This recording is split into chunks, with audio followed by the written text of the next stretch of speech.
नमस्कार। आज के एफपीओ बुलेटिन में आप सभी निदेशकों, शेयरधारकों व स्टेक होल्डरों का हार्दिक स्वागत है। आज के बुलेटिन में हम सबको मिलेगी दिन भर की महत्वपूर्ण गतिविधियों की जानकारी। जानेंगे भ्रमण दर्शन योजना अंतर्गत आज कितने किसानों का हुआ पंजीकरण, बताएंगे आपको किस एफपीओ में बने कितने शेयरधारक, क्या है कल की प्लानिंग। मगर सबसे पहले नज़र डालते हैं एफपीओ व इसे संबद्ध किसानों के लिए लाभकारी एक अत्यंत ही महत्वाकांक्षी योजना पर। छोटी नर्सरी की स्थापना की सहायता अनुदान योजना।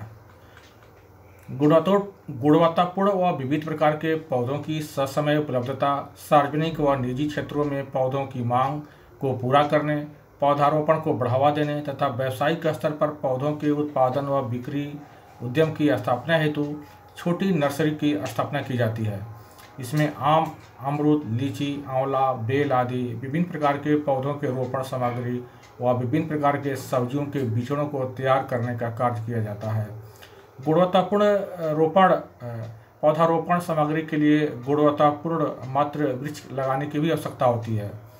छोटी नर्सरी की स्थापना के लिए एफपीओ अथवा संबद्ध किसान के पास 1 हेक्टेयर भूमि की उपलब्धता अनिवार्य है। एफपीओ लीज पर भी जमीन लेकर यह उद्यम आरंभ कर सकते हैं। सर्वप्रथम चयनित जमीन का समतलीकरण कराने के उपरांत लेआउट प्लान तैयार की जाती है। तत्पश्चात अग्रेतर कार्य सुनिश्चित किया जाता है, जैसे जमीन के 1 फीट नीचे से ईंट की दीवार की सतह से 3 फीट की ऊंचाई तक बनाई जाती है। उसके ऊपर कांटेदार तार से 4 फीट की ऊंचाई तक घेराबंदी की जाती है। और हाँ, प्रत्येक 10 फीट की दूरी पर आरसीसी का 10x10 का पोल पूरे वेंट्री में स्थापित की जाती है।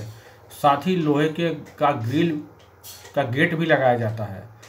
उक्त योजना के अंतर्गत प्रस्तावित परियोजना की अनुमानित लागत 15 लाख रुपए है, जिसमें समन्वित उद्यानिक मिशन द्वारा 50% अनुदान के रूप में लाभुक को प्रदान की जाती है।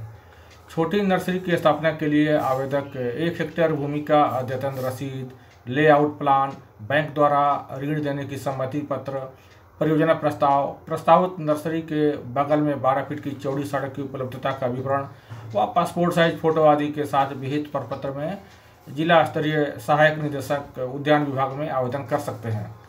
तत्पश्चात उक्त अधिकारी द्वारा भौतिक जांचोपरांत अपने मंतव्य के साथ उसे उद्यान निदेशालय को अग्रसारित कर दी जाती है। अधिक जानकारी के लिए जिला उद्यान कार्यालय से संपर्क किया जा सकता है। एफपीओ व उसे संबद्ध किसानों के लिए छोटी नर्सरी की स्थापना व बिक्री का उद्यम अत्यंत ही लाभकारी है। इससे 12मासी आय अर्जन होता है। साथ ही सब्जियां व फल भी नियमित रूप से बिक्री कर अलग से आमदनी हासिल की जाती है, अर्थात आम के आम व गुठली के दाम। अब खबर का सिलसिला आगे बढ़ाते हैं। अब चलते हैं कि आज कितने बड़े शेयरधारक किस एफपीओ में। फिलहाल शेयरधारकों की संख्या में अपेक्षित वृद्धि हेतु जागरूकता कार्यक्रम का आयोजन द्वारा विशेष अभियान चलाया जा रहा है।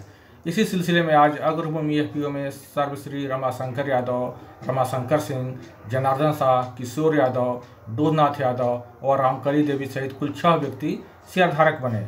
वहीं जीरादेई एफपीओ में युवा उद्यमी रितेश कुमार राय कंपनी के शेयरधारक बने। सभी नवागत शेयरधारकों का एफपीओ परिवार में हार्दिक अभिनंदन है। अब आगे बताते हैं कि कल कहां होगा जागरूकता कार्यक्रम का आयोजन। दरअसल अग्रभूमि एफपीओ के शेयरधारक विस्तार हेतु कल 27 फरवरी को सिवान सदर प्रखंड के बलेथा गांव में जागरूकता कार्यक्रम का आयोजन किया जाएगा। निदेशक नीलू द्विवेदी की पहल व उक्त ग्रामीण क्षेत्र के महिलाओं के आग्रह पर सुबह 11 बजे जागरूकता कार्यक्रम का आयोजन किया जाएगा। नजदीकी शेयरधारक व निदेशक भी ससमय अपने उक्त कार्यक्रम में अपनी उपस्थिति सुनिश्चित करने का कष्ट करें।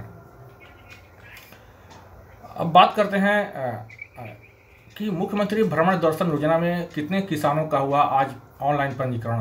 मुख्यमंत्री भ्रमण दर्शन योजना अंतर्गत राजगीर भ्रमण हेतु करीब 40 शेयरधारकों ने विहित प्रपत्र में आवेदन दिया था, जिसे इसी सप्ताह जिला मत्स्य कार्यालय में जमा कर दिया गया था। आज सुबह करीब 11 बजे जिला मत्स्य पदाधिकारी ने ऑफिस में फोन करके हमें बताया कि कृपया आज अपने किसी स्टाफ को भेज दीजिए, उनको पंजीकरण करना सिखा दिया जाएगा।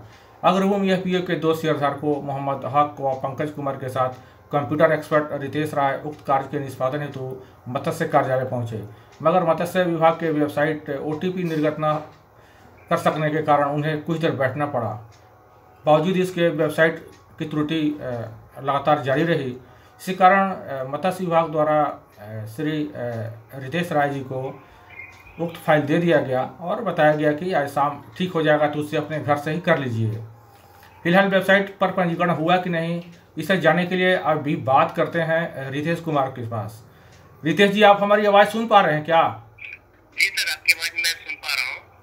रितेश जी, भ्रमण दर्शन योजना के अंतर्गत आपको ऑनलाइन पंजीकरण करने हेतु करीब 40 शेयरधारकों का आवेदन मत्स्य विभाग द्वारा सौंपा गया था, तो उसमें कहाँ तक प्रगति हुई है, कृपया बताया जाए, हमारे शेयरधारक भी सुन पा रहे हैं।